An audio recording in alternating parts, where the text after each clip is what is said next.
Oi galera, tudo bem? Aqui é a Isa, do Dark Lore, e hoje eu vim falar pra vocês dos meus 8 livros favoritos desse ano, de 2019. Em oitavo lugar, tem Todo Dia, do David Levithan, que vai contar a história de A. A é um ser que ele vai de corpo pra corpo de pessoa atrás de uma garota que ele se apaixona, chamada... deixa eu ver o nome dela.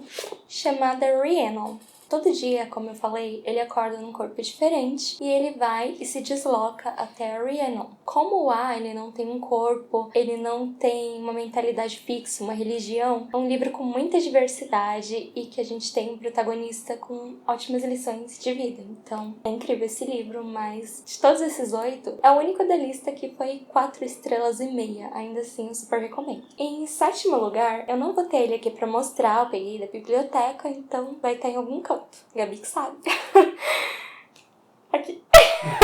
Azul é a cor mais quente, eu não vou lembrar agora o nome do autor, fica pro Gabi. Vai contar a história de duas protagonistas, Clementine, eu não lembro o nome delas, mas é um romance LGBT com duas protagonistas lésbicas. É um livro que ele traz temas super pesados, só que importantes. Além disso, essa HQ ela tem cores lindas e é super fluida. Então eu super recomendo, mesmo para quem não gostou do filme, que foi o meu caso, a HQ é sensacional. Em sexto lugar, eu vejo Kate, da Claudia Lemes, que vai contar a história da Kate, que está escrevendo um livro sobre um famoso assassino, Nathan Bordell. No meio desse cenário, vamos ter também o Nathan, o próprio Nathan, que já está morto quando ela escreve esse livro, só que ele começa a pairar em volta dela, ele está sendo atraído por algum motivo para onde a Kate está. Além do Nathan e da Kate, também vamos ter o ponto de vista do Ryan, que é um policial. Então, nesse livro, a gente vai ter 3 pontos de vista: o do assassino, o da escritora e do policial. E mais um cenário, que os crimes do Nathan Bordell começaram a se repetir novamente e a Kate vai ser a principal suspeita, já que ela tem paredes com foto das vítimas, está fazendo uma pesquisa mais a fundo e vai começar a sofrer ameaças. Em quinto lugar, Jantar Secreto, do Rafael Montes. Esse é um livro nacional, já quero começar falando isso, e é 5 estrelas, maravilhoso. Nesse livro, vamos ter um grupo de amigos que vai sair de Pingo d'Água, que é uma cidade do interior do Paraná, e vão ir para o Rio de Janeiro tentar a vida, tentar ter mais dinheiro. O que acontece é que esse grupo de amigos, eles vão acabar ficando numa situação financeira muito apertada, não vai conseguir ter dinheiro, então o que eles decidem? Eles decidem começar a vender carne humana para ganhar dinheiro. O primeiro jantar ia ser o primeiro e o último, mas ao longo do livro a gente vai ver que isso vai render muito dinheiro, isso vai mudar a cabeça de muitos deles e eles vão começar a realmente ir para esse ramo. E nesse livro também, além desses personagens principais, temos uma personagem que ela não faz parte desse grupo principal, que é o Dante, o Miguel, o Hugo e o Leitão, mas ainda assim é uma personagem incrível e foi uma das personagens que eu mais gostei. E o final desse livro, ele é bem diferente do que a gente imagina ao longo da história. Em quarto lugar, O Homem de Giz, da C.J. Tudor. E nesse livro a gente vai acompanhar um grupo de crianças que presenciam um assassinato que anos depois vai voltar a se repetir. Então esse grupo de amigos ele vai se reencontrar. Quando eles se reencontram, o clima ele já é outro, já se passaram vários anos desde a última vez e a gente vai seguir junto com o protagonista tentando descobrir quem assassinou a garota do começo do livro. Também vamos tentar descobrir por que esses assassinatos e esses bonecos de giz estão voltando a acontecer. Em terceiro lugar, Laranja Mecânica, do Anthony Burgess. Esse livro, ele conta a história do Alex e é dividido em 3 partes. Na primeira parte dessa história, ele vai contar sobre os furtos, estupros e crimes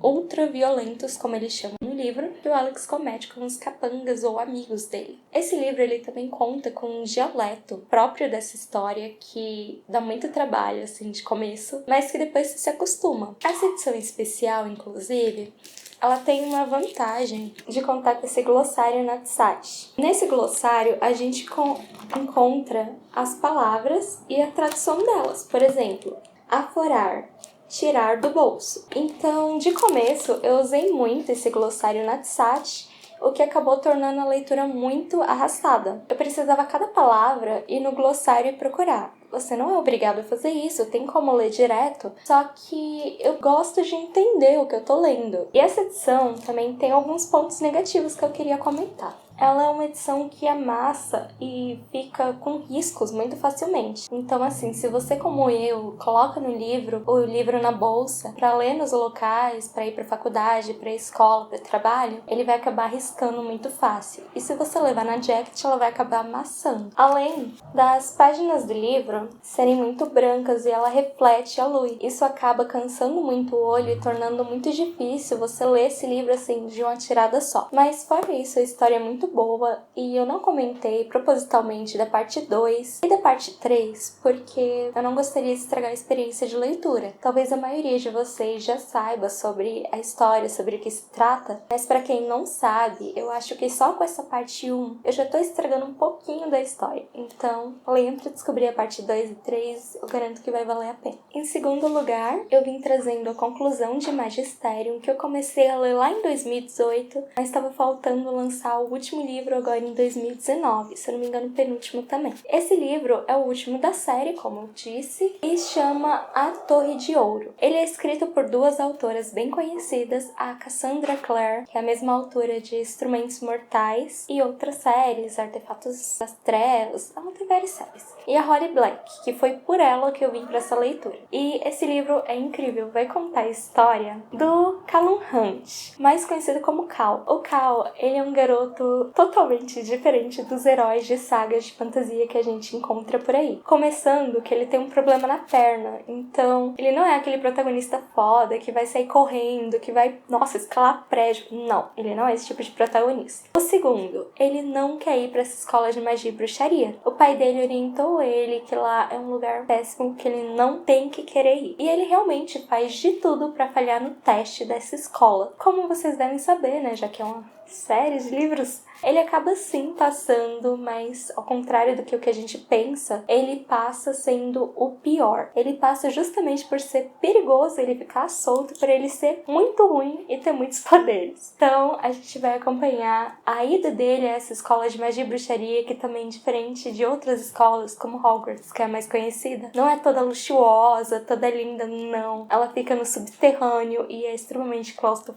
claustrofóbico aquele lugar. Acho que foi certo. Claustrofóbico? Aquele lugar. Mas que, assim, a gente acaba se afeiçoando os personagens como o Ruffles, que é o mestre deles, a Tamara, o Aaron, ou Aaron, como preferir. Então, assim, é um livro sensacional, do começo ao fim. A única coisa que eu tenho realmente pra me queixar dessa história é que ele vai diminuindo. Então, ignorem Artemis de fundo. Ele vai diminuindo ao longo dos livros. Ao invés dos livros aumentar de tamanho, ele vai diminuindo e a gente fica, meu Deus, já acabei, eu queria mais. Então, assim, ele é incrível também. E o meu primeiro lugar vai pra It a Coisa, do Stephen King. Esse livro eu ainda não finalizei. No momento que eu tô gravando esse vídeo, eu tô na página 520 e mesmo assim já dá pra dizer que esse é um dos livros mais incríveis que eu já li na minha vida toda. Sério, ele tá batendo de frente com Dorian Gray, que eu li só aqui, vou ler o livro ano que vem. Logo no começo desse livro, eu já comecei amando ele e agora onde eu tô na página 520 e pouco, ele continua incrível. É realmente uma das melhores leituras. Nesse livro, vamos acompanhar o Bildenberg e um grupo de amigos dele chamados Losers, que além do Bildenberg, temos a Beverly, temos o Mike, o Stanley, o Richie, o Ed, Ben. Esse grupo de amigos, eles vão enfrentar o Pennywise, que é esse palhaço da capa que não é um palhaço. E no primeiro capítulo desse livro, a gente vai ter o primeiro assassinato desde que Pennywise surgiu. Ele acorda e começa a cometer o ciclo de assassinatos dele. Então, o primeiro assassinato vai ser o do irmãozinho do Bildenberg, que é o George Denberg. Após o capítulo do George, temos o segundo capítulo, que seria atualmente. O segundo capítulo é do Adrian Mello, o assassinato dele. Esse segundo capítulo, sendo bem sincera, nessas 500 e poucas páginas que eu li, foi um dos capítulos que mais mexeram comigo e que eu mais achei pesado, por conta de ser um assassinato muito, muito brutal e cometido por homofobia. Vamos acompanhar esse grupo de jovens lutando novamente 30 anos após os primeiros eventos Então eles vão voltar para a cidadezinha de Derry, que fica no interior do Maine. É uma cidade fictícia, mas o Maine é real. E vão lutar com o It, a Coisa, de novo, depois de tantos anos que eles lutaram pela primeira vez. Então é isso, gente. No vídeo de hoje vão ser essas minhas indicações de melhores leituras do meu ano. E vejo vocês em 2020. Até a próxima!